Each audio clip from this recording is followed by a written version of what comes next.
Welcome to the Society of Wetland Scientists webinar series. We're so glad you could join us today. My name is Jody Murray Burns, and as a member of the SWS Webinar Series Planning Committee, I'm pleased to be today's moderator. I'm coming to you from Northwest Arkansas. I'm a certified professional wetland scientist, which I would encourage all of you to do if you aren't. I work as a consultant throughout the Midwest, and am also active in the South Central and Central chapters of SWS. The Webinar Series Planning Committee is excited to share this SWS e-learning experience today for all of you to stay engaged virtually and earn continuing education credits.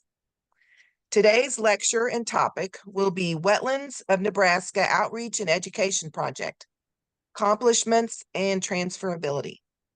It is my distinct pleasure to introduce our speaker today, Ted LaGrange. Ted has worked as the Wetland Program Manager for the Nebraska Game and Parks Commission for 30 years. He works on a variety of wetland issues throughout Nebraska, including partnerships, private land restoration programs, public land management, research, regulations, and outreach. Prior to moving to Nebraska, he worked for 8 years as a waterfowl research technician for the Iowa Department of Natural Resources. He received a BS and MS degrees in wildlife biology from Iowa State University. Thanks so much for being with us today, Ted. Thank you for that great introduction, Jody. And I will work here to get my screen shared, and we will get going with the presentation. So, okay, presenter mode here. So hopefully everyone can see that okay. So, happy American Wetlands Month, which is May, and I'm pleased to be here and providing this webinar today. So I'm going to talk about a project we wrapped up last year in Nebraska and are still working on the outreach efforts. We kind of call it generally the Wetlands of Nebraska project. And so basically I'm going to provide a little bit of background for you on why we did this project, talk about the education aspects of it, share a little bit of our multimedia outputs that were generated from this project, and then with that, a little bit of the metrics that the engagement we've gotten on the products, and then also the lessons learned from this project. So with that, a little background about Nebraska. I think some people are surprised to learn Nebraska out here on the Great Plains has an amazing diversity of wetland types, from playas to saline, alkali, riverine wetlands, urban wetlands. So we're blessed with a wide array of different wetland types across the state from east to west. And within that, within those wetlands, we have an amazing array of biodiversity. And I hope you appreciate these wonderful slides, wonderful photos. I did not take any of them, so I wish I could take credit for the amazing photography, but I will talk a little bit more as we go on about the Platte Basin Timelapse group we worked with on this project and the amazing skills they have as photographers and videographers. So, and then it's no news to probably most of this audience, but wetlands provide a huge array of services to society and uses, and we have everything from traditional waterfowl hunting to wildlife observation and kayaking and education activities. We also work, especially here in Nebraska, many other states and countries as well have a lot of agricultural interests to work with. And so we have a large number of farmers we have to work with and interface with, and also ranchers in Nebraska. So you have to address all of these different human needs when we're talking about wetlands and wetland outreach and education. And finally, an overall driver in all this is water. Certainly, again, you're all well aware of the benefits wetlands can provide for things like groundwater recharge, water quality improvement, reduction in flood risk. And so overarching all of this is the important role so if people don't care about the biodiversity or ever to get out in a wetland to recreate, they're going to benefit from the work we all do on wetland conservation, if nothing else, from a water quality and a flood risk reduction perspective. So going back in time, like Jody said, I've been in Nebraska working a little over 30 years now. And when I came to Nebraska, we did not have much for Nebraska-specific wetland information. And this was also in the era younger audience members don't have a good sense for when we didn't have the internet, didn't have email. YouTube and social media and all those things. So traditionally what I would do is if someone had a wetland question, I would gather up some of these different wetland brochures. They weren't specific to Nebraska. There were some good brochures that were provided and drop them in the mail to people. And as I got inquiries about what people were interested in learning about wetlands, I started kind of taking notes of that and said, we really need to pull together in one place the information about Nebraska's amazing wetlands and have that available to the public, and also to help make it easier for me to address these issues. Instead of rounding up all these publications, brochures, I could send one link or one publication out to people. So about this time as well, my kids were in elementary school. And as many people, happens to many people, the teacher asked, hey, your dad found out I worked as a wildlife biologist, said, hey, your dad works as a wildlife biologist. We're covering wetlands in our fourth grade class, and I want you to come in and talk about wetlands. And I said, sure, I'm happy to do that. So I came in, and when I engaged with the class, I would ask them, like, does Nebraska have wetlands? And, blank stares. Now, my kids knew the answer, fortunately. But, kind of blank stares on whether we had any neat wetlands in Nebraska. And, I'd ask them, do we have any interesting wildlife that might use these wetlands? And, kids at that age, they'd throw their hand up and say, hey, I'm studying alligators in the Everglades. And another one says, I'm studying the Amazon and wonderful wetland areas. But it's kind of like they were not familiar at all with the wetlands right in their backyard and in their home state. So we engaged on a project that rolled out with the final products in 2005. This was the first project. I'll talk about the current one going forward here. But so we put together this publication we called the Guide to Nebraska Wetlands, a kids magazine, and a video product that also was put together by our public TV station. And to give you an idea of how outdated, outreach efforts can come quickly, how quickly they can become outdated, we produced a bunch of VHS tapes. So we also then switched to DVD and eventually did upload when YouTube became available, the film on YouTube. But, this dates it a little bit. We had people were getting information, hard copy publications and things like VHS tapes, and we distributed those to schools. And I think this effort was quite successful. But again, the products became outdated, and how people glean information has changed a lot over the past 30 years. So in the meantime, we have an amazing education team here within our agency at Nebraska Game and Parks, and they were really producing a lot of amazing materials for educators and kids. And then we had this group, and I'll talk a little bit more about them, this Platte Basin Timelapse group affiliated with the University of Nebraska. And they were just doing some amazing outreach and films. And I was kind of following them on social media and was like, wow, the quality of the product they put out is just simply amazing. So how could we work with them to help us in our education team and our communications team at our agency message better about wetlands? And so with that, we put together a grant to the Environmental Protection Agency, a state and tribal wetland program development grant. We submitted that in 2019 and were awarded money to work on an updated Nebraska Wetlands of Nebraska project. And the grant from EPA was about $285,000, and matching partners on this included Nebraska Game and Parks, this Platte Basin Timelapse group, the Cooperative Fish and Wildlife Research Unit at the University of Nebraska-Lincoln, and then Ducks Unlimited. So we laid out what we wanted to produce, to update the guide, to come up with a new kids magazine, and then to put these multimedia products together, short films, story maps, photography, to better engage with today's audience. And then put all this information was uploaded to the wetlands section of our Nebraska Game and Parks website. And that's where it's all available. And I'll share that link in a little bit with you. So a huge shout out to the team involved with this. It was a big team of people to undertake a project of this size.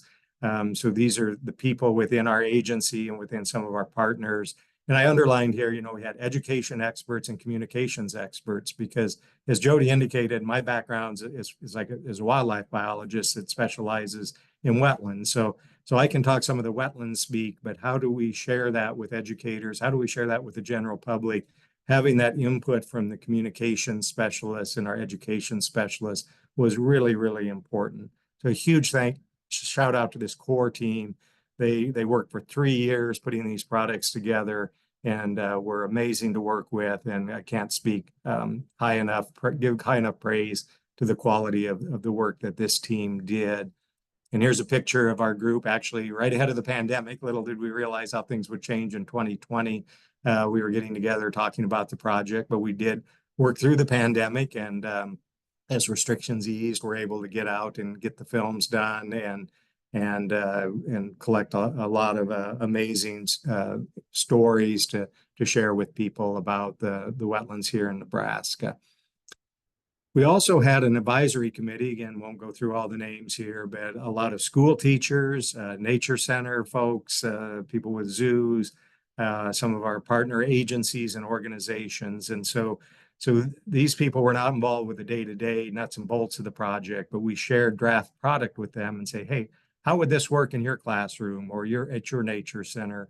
What comments and suggestions would you have to improve things? And so amazing to get their input. Then in addition, I won't list all, but we had probably 30 or 40 different partners that we engaged throughout the project to kind of say, here's what we're doing, here's where we're working. Do you have landowners we can interview? Do you have some scenes that you think would be great to cover? And so a lot of input from a lot of people to make this project happen. So shift now and make just a couple comments about wetlands and education. Again, we had an education specialist, Grace Gard. She put these couple of slides together, but about kind of our goal from an education standpoint, because a lot of people, as again, you probably know, the general public is not very aware of the value of wetlands and understanding the needs for wetland conservation. So how do we make those connections to people in their everyday lives so we can better message and better deliver and have support for wetland conservation actions?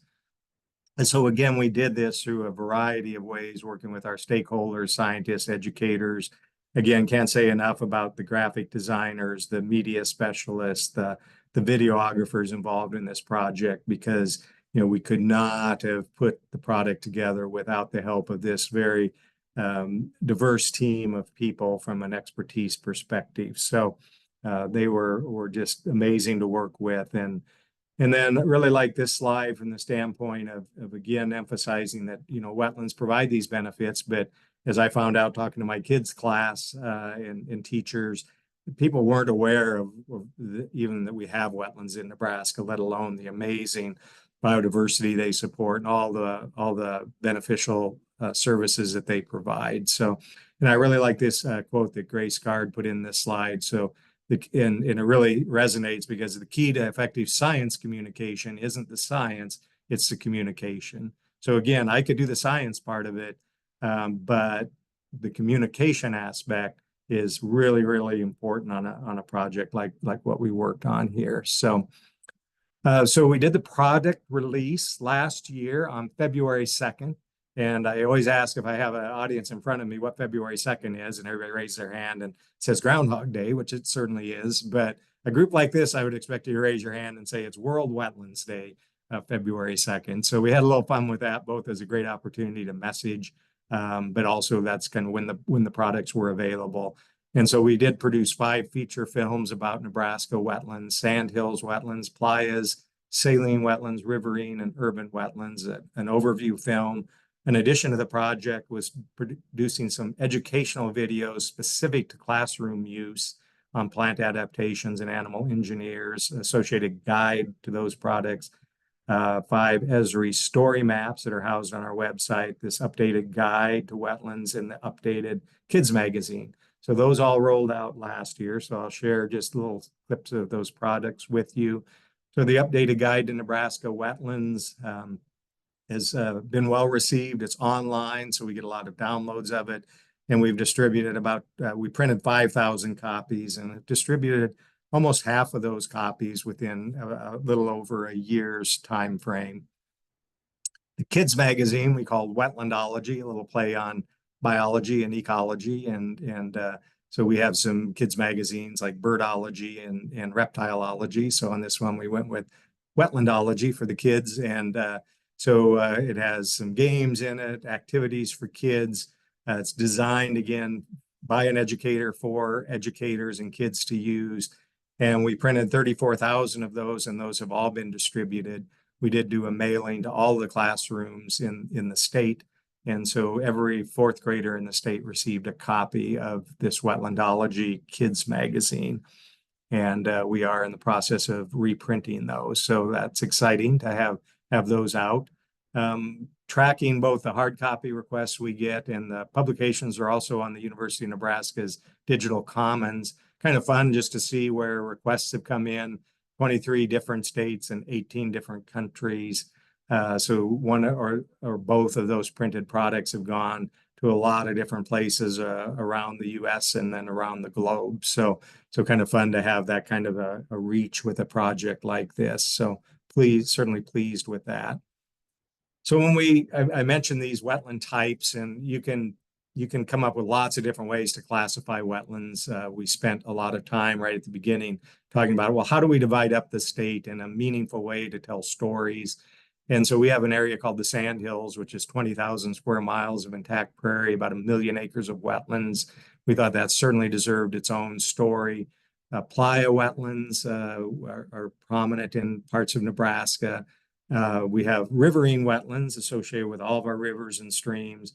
And then we have some unique saline wetlands, not a very large footprint on the landscape, but we have interior saline wetlands that get their salinity from salty groundwater, and those are right around the city of Lincoln. And then we have some highly alkali wetlands out in the western part of the state that are evaporative driven. So some unique wetland types that way. And we added a category that I think was a really important addition, and that's urban, because Nebraska is a rural state, but most of our people live in a couple of our cities like Omaha and Lincoln, and they don't have a clue about some of these other wetland types in the more rural parts of the state, but they have a stream or a pond or a lake or a bioswale in a commons behind their house. And they don't probably realize that those are wetlands and that those are really important in that urban community. So those were the 5 main areas or types of wetlands we decided to cover. Here's just a screen capture of some of the people from the Platte Basin Timelapse, the producers that worked on this project. A really amazing group of people, super talented. They all have fish and wildlife degrees with an interest in storytelling and have taken additional courses in videography and journalism. And so they were the ones out there collecting these stories and the amazing video clips and photos and things that I'll share with you in just a bit. So can't say enough again about this team from the Platte Basin Timelapse group and how amazing they were to work with here in Nebraska. And here's just a picture of some of their activities in the field. So it included everything from standard photography and videography to doing time-lapse cameras, as their name implies, putting cameras out on a set location and taking pictures over a period. For this project, it was a couple-year period. They also used a lot of drones, and we're also doing time-lapse with their drones, flying fixed paths, because out here on the Great Plains, we have a lot of dynamics in our wetlands. They go, as in many places, here they go wet and dry, and we wanted to be able to capture some of that diversity of dynamics in these wetlands across seasons and across years. They also deployed camera traps to capture wildlife. They spent a lot of time in blinds around wetlands, capturing some of the amazing wildlife scenes. Again, going around the state, interviewing biologists, but also interviewing farmers, ranchers, recreational landowners, students. So really a big project, big undertaking with, again, a couple years worth of work with these 5 producers going around the state collecting the amazing information that they did. So we have these five feature films, plus some things like trailers, the educational video, the overview film.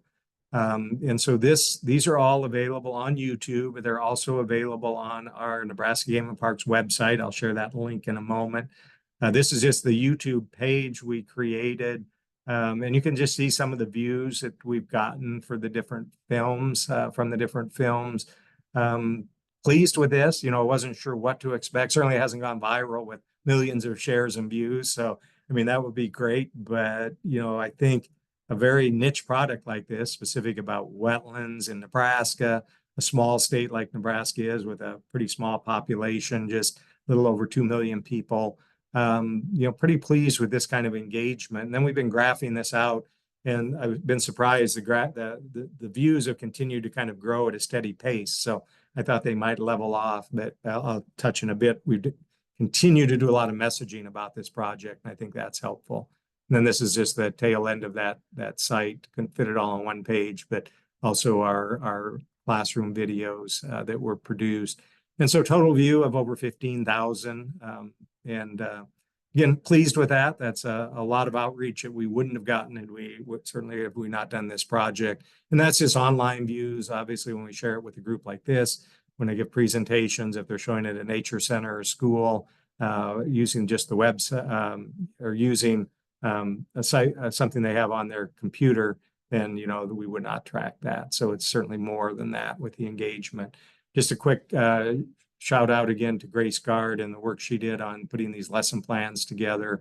They're specific to grades, and they cover plant adaptations in wetlands and animal engineers. And so she put these documents together that a teacher can use to develop, to take our product and to teach about wetlands with those specific age groups. So something that she worked with our Department of Education on, and really excited. We're just in the process of starting to roll that out.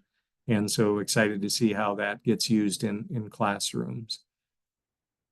We also have story maps. Many of you are probably familiar with ESRI StoryMaps. Some of you may not be. They're also on our website. Again, that link is nebraskawetlands.com, shown at the lower left there. That takes you to a link, and in that those links are housed by ESRI.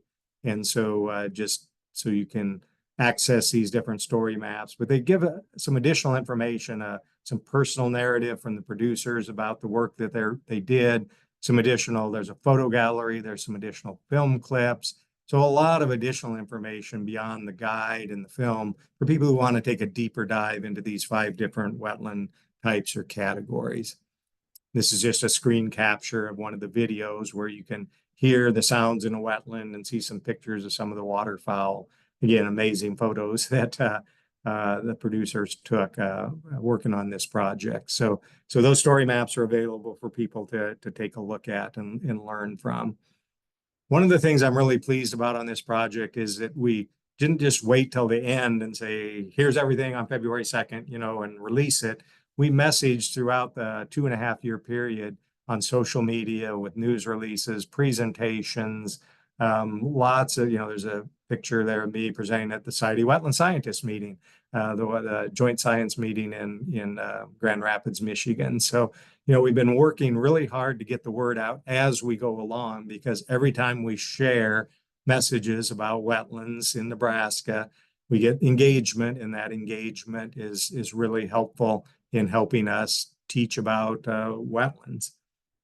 And so our social media outreach, this was as of about mid last year, that was estimated, those are always hard to estimate, but our communications team said they estimated it at 200,000 plus. We've given 50 plus presentations, a total audience of over 2,000 people just in our presentations, like what we're doing right now. So pleased with that, how we messaged along the way. And then when we rolled product out in February of last year, we really hit social media hard. I sent an email to all my contacts, which is like 650 different people and 150 different entities. We did the standard things like news release and radio spots, TV spots, hitting newsletters. There's a clip there of the piece about this project that was in the Society of Wetland Scientists newsletter. One of the points I'll come back to is we share content with our partners. And so some of them, because they were involved in the project, host the clips to the films, for instance, on their websites. That really helps ramp up our engagement. Our magazine for our wildlife agency is called Nebraska-Land, and we have had several articles in that. Ducks Unlimited was a funder on this, and they ran a piece in their Ducks Unlimited magazine. And then just like we're doing now, continued presentations, or the one on the lower left there was last year talking at the National Association of Wetland Managers meeting about this project. So again, the outreach is really, really important. So with that, I'm going to show a clip. This is one of our trailers. It will give you an idea of kind of the diversity of what's in the films. We don't have time to show one of the films in their entirety today. They run anything from, I think, 23 to 29 minutes or 30 minutes. So we didn't have time to show that, but I will show the clip here and then do some wrap up. And then if we have a little time, I'll show a couple additional clips before we get to the 45-minute mark, and we'll stop there to take questions. So right now there is some audio with this. Hopefully this all works. I will play the clip. It's a couple minutes, and then we'll come back.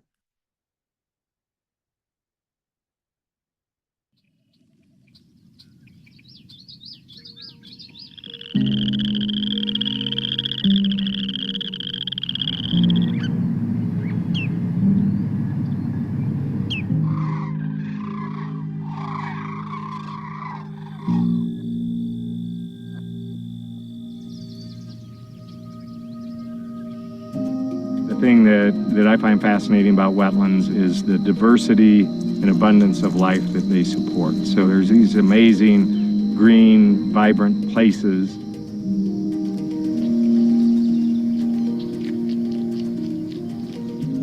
They are mountainous sand dunes with wetlands peppered in between. The sandhills are magic.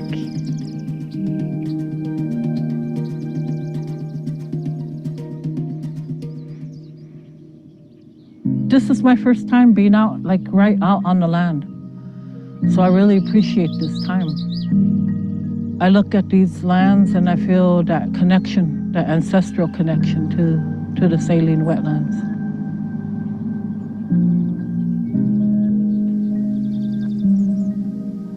I think one of the benefits of our school is that we're able to share this wetland and this pond area with young people and their families. For someone who's never seen an urban wetland, that's going to be an incredible new experience for them. Wetlands are super important. I mean, number one, water sustains life, but they become these little pockets of survival.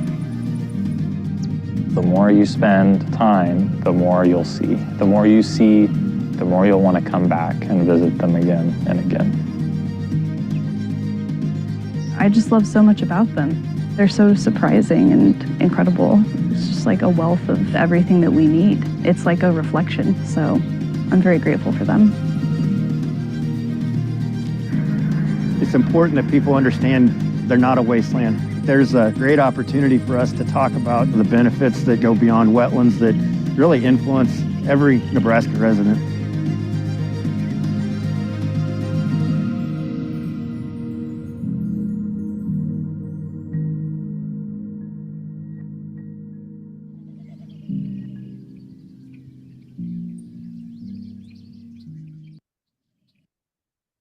So that hopefully you found that like I do when I see that, just pretty amazing videography and stories and showing a real diversity of characters across Nebraska.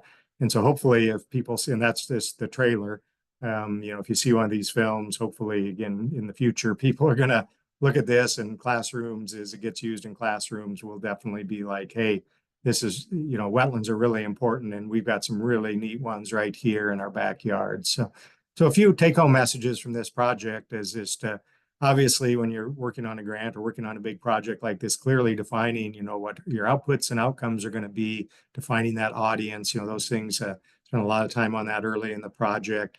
I like the idea of sharing positive stories. Sometimes wetlands get viewed in a very negative lens.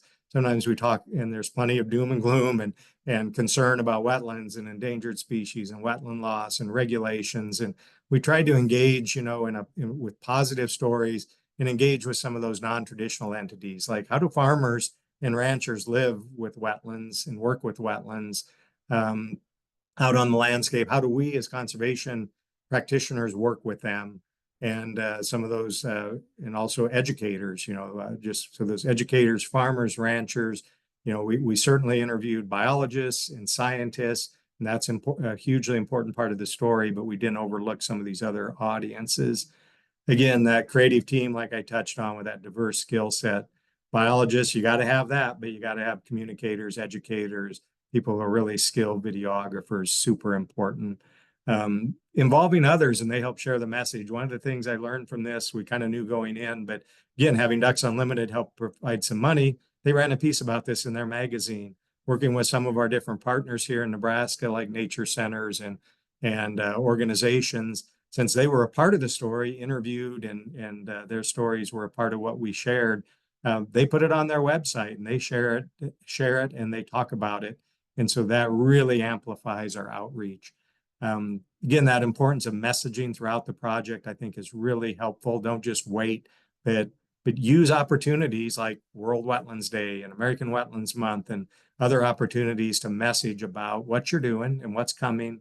And then finally, having a plan and then delivering on that, the message about the products after they were released. So we are right now releasing a lot of information for American Wetlands Month, a lot of social media posts by both Platte Basin Timelapse and Nebraska Game and Parks, just again, trying to engage people that, hey, we've got these amazing wetland resources, learn about them here. And so that, I think those are just some really key take-home messages. So now I've got a wrap-up slide here, but we've got about 15 minutes or so before we get to the 45-minute mark when we traditionally break for questions. So what I'm going to do is show another clip or two. Stay on if you'd like. If you can't stay on, have to drop off, just visit nebraskawetlands.com and see some of the amazing resources when you get a chance. But for those of you who can stay on, you won't be disappointed. I think there's some neat clips I can share with you that the team put together. So one of those is, and Jody wanted to see this one. I showed this at the Association of Wetland Managers meeting last year, and this is embedded in this ESRI StoryMap, and you can find that story map at nebraskawetlands.com. There's also a specific link to it, which no one could possibly remember, but I guess you could get to it. But the easiest thing is to get to it through nebraskawetlands.com. But this is Mariah Lundgren, the chief, the project coordinator on this, and one of the producers. And so she shares a little story about this camera they put up, a camera trap on the top of this snag in a saline wetland just about a mile north of Lincoln.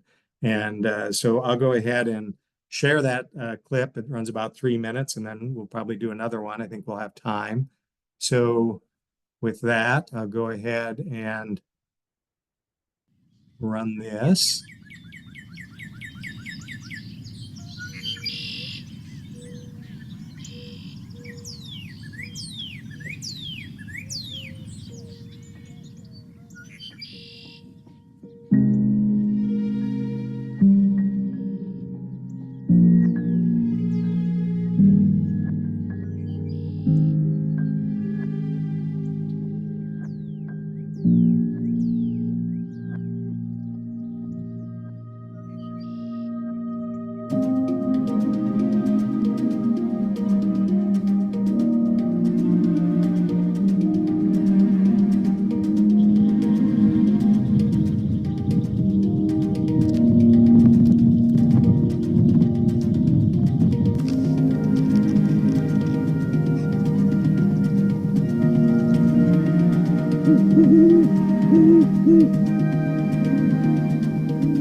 So that was just a really, to me, just amazing. You got this dead tree.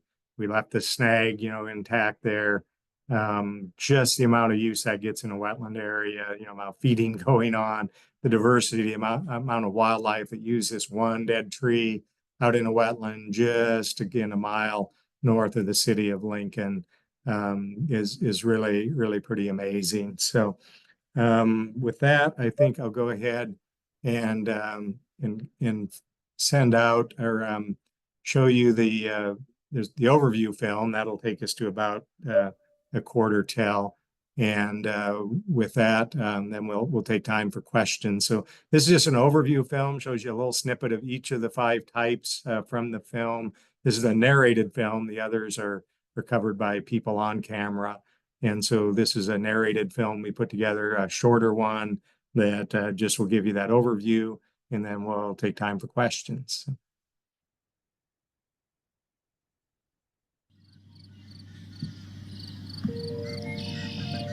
Wetlands, a place endeared by many, attracting life and providing solace. Yet misunderstood. Wetlands represent different things to different people. To some, they are muddy nuisances. To others, they are wonderful and productive assets. Wetlands are complex and take on many shapes, sizes, and colors.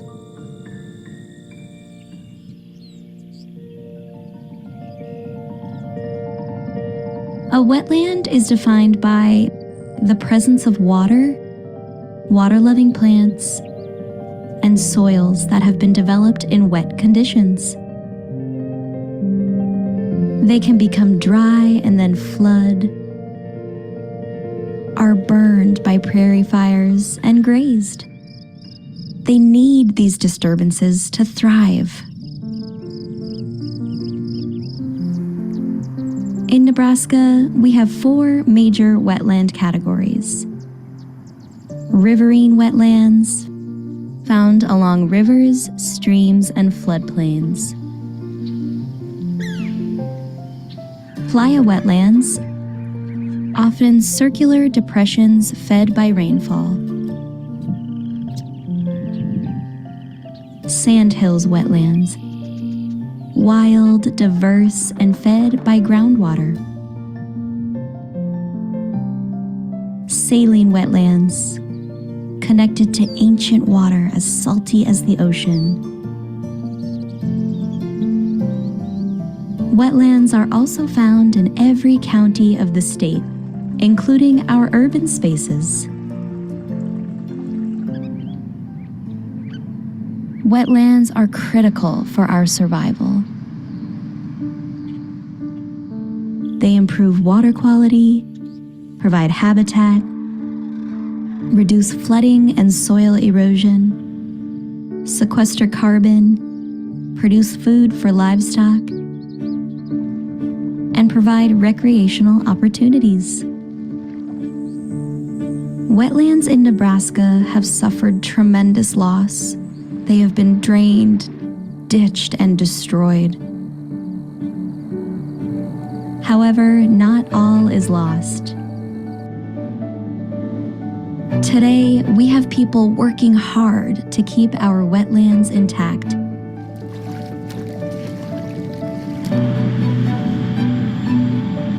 And to even bring some back.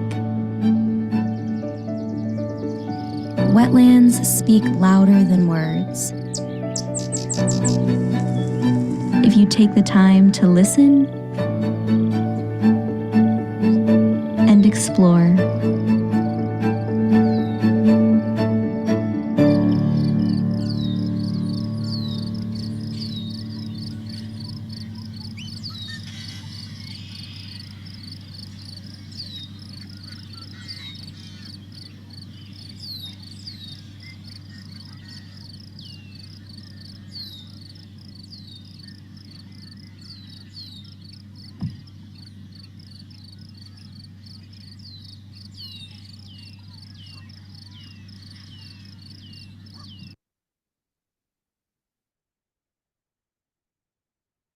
All right, so we'll wrap it up here.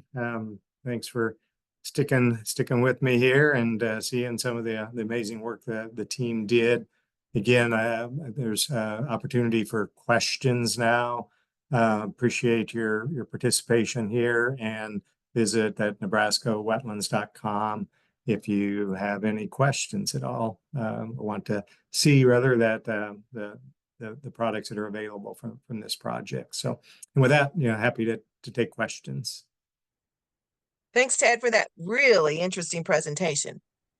As he said, we're going to get to the Q&A now, and I'll be posing your questions, posted in the Q&A button, and maybe a few of my own. Okay. If you need to ask a question or need to leave before the Q&A is over, you can send an email to the address there on the slide. So let's get started.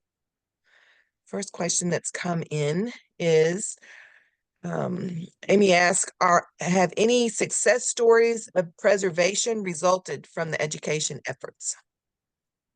Well, yeah, good question. I think it's a little early to know since we just released materials last year, the products last year, and it's kind of hard.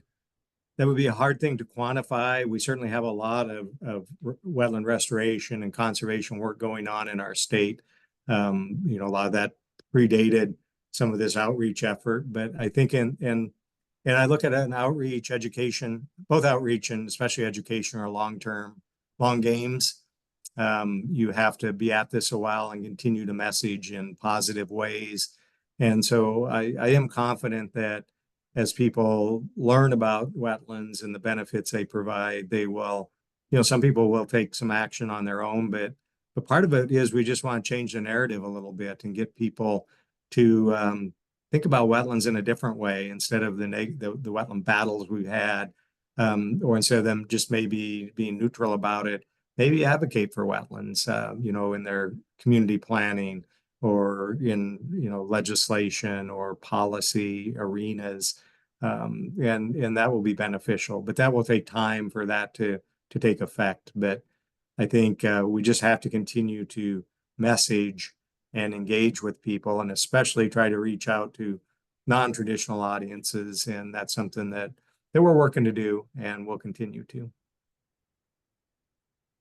Chima wants to thank you for such an amazing presentation. And she asked, as a PhD student in ecology and wetlands, biodiversity management, what would you recommend as the first step to doing something similar in preserving national heritage to the world, or doing something similar, or what if you have a perfect protocol that you could recommend? Yeah, I mean, a project like this it's a pretty big project, so that it took a lot of planning and a lot of thought went into what do we want to cover, how do we want to cover it. And so, realistically, for something like this, it takes a fair amount of money. It was a pretty large grant from EPA that provided the bulk of the funding. And then, this was a multi-year project with 5 different producers and lots of support from partners and this core team. But what I would say is, especially these days with social media and with the quality of our camera phones and everything else, just messaging. So you could find an entity to work with to do a bigger project, certainly. But just any of the messaging we do in our career is helpful. I share messages and clips with people on my Facebook feed, so they're not all wetland people. They're a lot of people, from high school or whatever. And yeah, maybe that's a few hundred people, but hey, it's a start. There's opportunities to give presentations. So she's just wrapped up a PhD working in wetlands. Just talk about what you did, why it's important, what you learned to different audiences. I engage with civic groups, with conservation organizations, with professional societies, and all those levels of communication are really, really important. And we just have a lot of amazing communication tools available to us today, which is a blessing and a curse. It's a blessing in the sense of there's lots of ways to get your message out there, but we're also saturated with a lot of messaging. So figuring out how to break through is challenging, but you're not going to break through if you don't try, I guess, and just have those messages out there and available. Good point. Good point. Another question that came in is just about Nebraska wetlands in particular. What would be some of the more intensive influences or things that are affecting Nebraska wetlands? Can you give us a story on negative impacts or positive impacts if you have any? Sure. Nebraska is an intensive ag state. Now we have the Sandhills that I mentioned. That's 20,000 square miles of intact prairie with 1 million acres of wetlands. There's some alteration that's occurred there, but the ranchers in the Sandhills, I work on a board. It's called the Sandhills Task Force. It's a rancher-led organization, and ranchers for their livestock want grass and water. What do we want? We want for wildlife grass and water and good quality, and that's what they want. So there's a lot of great collaboration there, but it's taken a long time to develop that trust across between ranchers and the conservation organizations, but something we've worked on. So certainly a positive story. We also have a lot of irrigated agriculture in Nebraska, corn and soybeans, very intensive farming. That's a more challenging landscape to work in, but we certainly have been working there. And that's a landscape where a lot of the wetlands have been altered. We have places in Nebraska where 80–90% of the wetlands have been destroyed. And so working there is challenging, but we are using programs like Wetland Reserve Easement Program that USDA has. We have our own conservation programs, work with all our different partners to bring back wetlands in places, even in those ag lands. And also working with farmers, which if they have marginal farmland that's flooding periodically, can we provide some payments to them to transition that to maybe hay or grazing land that would be beneficial to wildlife, but also still allow them to generate some income off of it? Because you have to figure from their perspective, they're farmers or ranchers, that's how they make their living. And so figuring out how to work with them and reverse some of those losses, because the losses have been extensive. And we battle, one of the battles I think in the question was about, we deal with sedimentation off of both urban areas and some of our croplands. And so even wetlands that are kind of still fairly intact are developing problems due to sediment inputs. And so that's an area we work with on sediment removal, but also putting in buffers and things like that to help try to address that. Good. Well, what would you say was one or two of the project's biggest challenges that looking back? Yeah, well, certainly COVID was through like for many people in many different ways. We started rolling out this project in the spring of 2020. Just hit the field when the university, the Platte Basin Timelapse crew, their university employees, they went to a full shutdown for a bit, right early in the pandemic when, there was so much uncertainty. So they were told they couldn't communicate with anybody. They had to stay home. Pretty tough to do a statewide project like this when that happens. That did loosen up then into, well, you can go out, individually in individual vehicles, as long as you social distance and mask and those things, you can go out and at least keep, get their camera traps and drone footage and some of that done. But we had to pause on a lot of the interpersonal interviews in 2020. By 2021, when vaccines were available and things, and the guidance had loosened up again quite a bit more, we were able to hit the field, but we were a little behind then.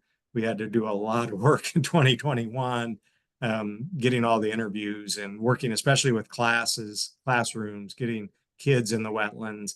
Certainly weren't doing that during the height of the pandemic. So that was certainly a challenge.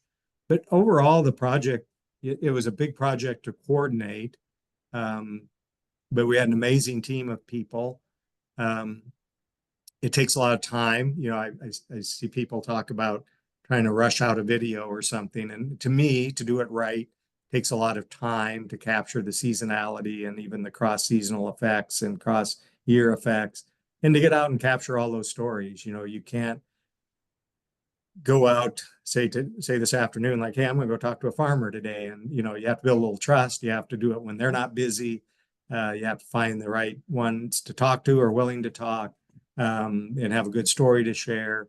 So, you know, those are certainly challenges, but we had a great team of people. And then again, with our partners, hoping to find some of those contacts was really important.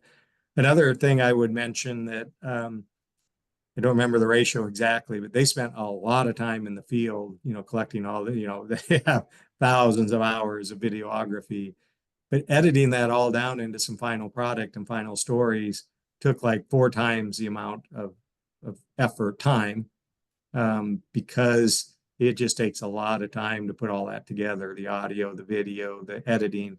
And so again, people, sometimes you collect all this, oh, that's amazing footage. It's like, well, getting that all put together in an effective way is a huge challenge, huge lift. You know, it's just something that you need to be aware of. And it's not an area I have expertise in. And so again, just that having those people with that skill set, and again, our educators and communicators, a funny story, they would sometimes press the buzzer button on me at a meeting, you know, saying, you know, because I might use some technical term, and, you know, redoxamorphic, something, you know, right? And they press the buzzer and say, no one knows what you're talking about.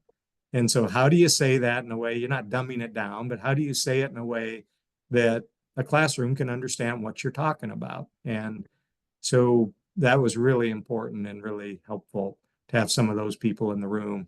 Because if you had a room of wetland scientists doing this, we'd have a great science product and it would be accurate, but it would have some techno jargon in it that we all use. So, right. And Yeah. Well, those are that is important. Yeah.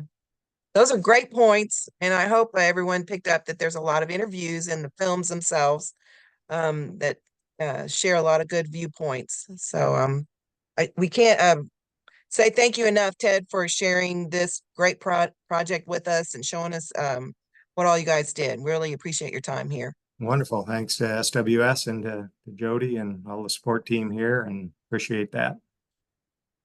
We're proud to recognize our SWS webinar series sponsors for 2024.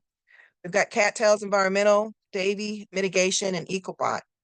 You can find their information at the websites listed above. Please visit, like, and follow our SWS webinar sponsors. Be sure to join us for our upcoming webinars. Our next Spanish language webinar will be on June 19th. And then on June 20th, we'll have an international presentation titled A Legal Approach to Design a Strategy for the Improved Management of Wetlands in South Africa, excuse me. You can register at sws.org. Check out our website and social media channels to learn more and register for upcoming events. Also, please don't forget to complete the survey that will be sent to you after this webinar so you can receive a certificate of participation and provide feedback to the planning committee on this webinar series. I hope everyone has a great day and thanks for joining.